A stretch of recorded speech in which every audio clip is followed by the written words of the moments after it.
एक बार एक आदमी किसी गांव के पास से गुजर रहा था। उस रास्ते में शमशान भूमि थी। उसने शमशान भूमि में पत्थरों के ऊपर मरने की उम्र भी लिखी हुई देखी। 5 वर्ष, 8 वर्ष, 10 वर्ष और 20 वर्ष।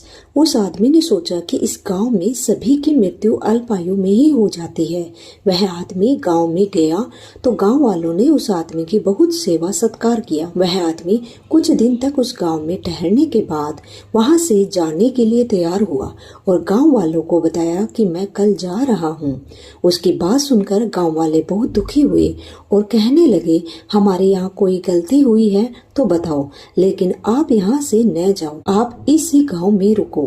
वह आदमी कहने लगा, इस गांव में मैं और अधिक नहीं रुक सकता, क्योंकि इस गांव में इंसान की अल्पायु में ही मृत्यु हो जाती है। उसकी बात सुनकर गांव वाले हंसने लगे और बोले, देखो हमारे बीच में भी कोई 60 वर्ष, 70 वर्ष और 85 वर्ष का भी है।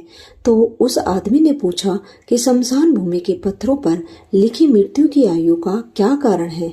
गांव वाले कहने लगे कि हमारे गांव में रिवाज है कि आदमी सारा दिन कामकाज करके फिर भगवान का भजन कीर्तन, जीव की सेवा करके रात को भोजन करने के बाद जब वह सोने जाता है तब वो अपनी डायरी में लिखता है कि आज कितना समय भगवान का सत्संग, भजन, सुमरन किया। जब उस आदमी की मृत्यु होती है तब उसकी लिखी हुई डायरी लेकर उसके किए हुए भजन सिमरन से समय को जोड़कर उसे महीने और साल बनाकर उसे पत्थर पर लिख देते हैं, क्योंकि इंसान की असली आयु तो वही है जो उसने भगवान के भजन सुमरन में बिताई है।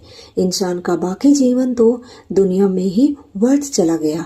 सदैव प्रसन्न रहिए, जो प्राप्त है पर्याप्त है, जिसका मन मस्त है उसके पास समस्त है।